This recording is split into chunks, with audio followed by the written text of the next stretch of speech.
ANZAC forces were a welcome addition to the Free Nations book for Team Yankee.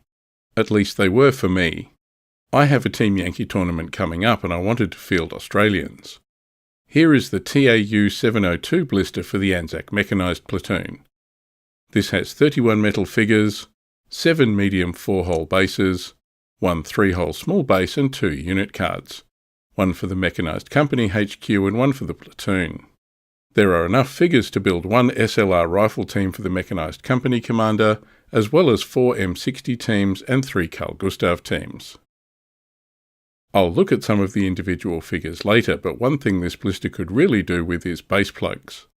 There are lots of prone figures, but there are no base hole plugs supplied. In contrast, the very similar British Mechanised Infantry blister comes with one. This isn't a deal breaker, but it just means time spent filling base holes with putty and letting it dry when placing figures. I also bought TAU 704, the ANZAC Milan section blister. This has figures for 8 Milan launchers, each with a 2-man crew mounted on a small base. 4 of the second crew figures are kneeling while 4 more are prone. Interestingly, the prone infantry figures all have Laws rockets, but this isn't reflected in the unit stats.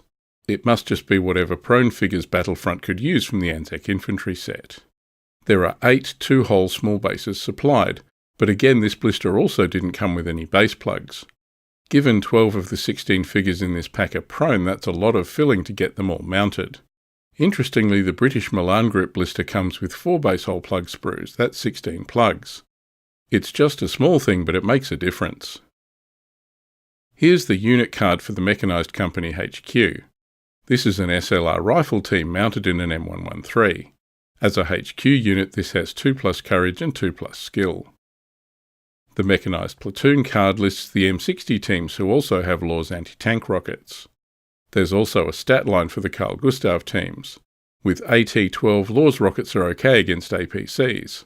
Carl Gustav at 17 needs to target a tank's side armour to have a chance. Here are the Carl Gustav figures. They're very similar to the British ones, but with the Australian bush hat or giggle hat. Detail here is pretty good and sharp. There are 3 of these in the blister. The rest of the infantry figures look like this. As I said before, anyone familiar with the NAM range will recognise these. This is a commander figure reading a map and armed with an M16. There are 31 figures here armed with M16s, L1A1 self-loading rifles and M60 GPMGs, as well as Laws rockets and rifle-mounted grenade launchers. Gone are the F1 submachine guns and M79 grenade launchers from the NAM range. There are some odd figures here covering their ears. I thought they were figures from the NAM ANZAC mortar set, but it doesn't look like any of these sculpts. I paired them up with the new Carl Gustav figures. Having them together on the base made sense. Here they are all assembled awaiting undercoat. The sculpts here are better defined than the NAM figures I bought a few months ago during the clearance sale. The M60s are a bit shapeless, but the rest of the figures seem fine. Ignore the red-eye gunner bases, they don't come with the blister. They came with the M113 T50 box set and I based them up with some spare figures. So let's look at the Milan teams. There are 8 of these Milan firing post figures along with Milan launchers. These are very similar to the British Milan team figures but with Aussie kit and bush hats. There are also 8 infantry figures to go on the bases as well. There are 4 kneeling figures armed with SLRs like this one. There are also 4 prone figures with rifles and M72 Laws.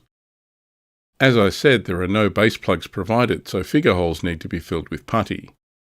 Here I'm letting them dry before I superglue the figures into place. So those are the new Mechanised Platoon and Milan section for Australian forces in Team Yankee. I know Australians were a controversial inclusion in the book, but I'm happy they're here. They're very similar to the British infantry but without the mortar stand and without the opportunity for organic Milan teams. While the infantry stands have lots of anti-tank, it's more aimed at BMPs and older armour than first-line main battle tanks. But I still think they'll be tough to dislodge when dug in on an objective. I look forward to putting them to good use on a tabletop very soon.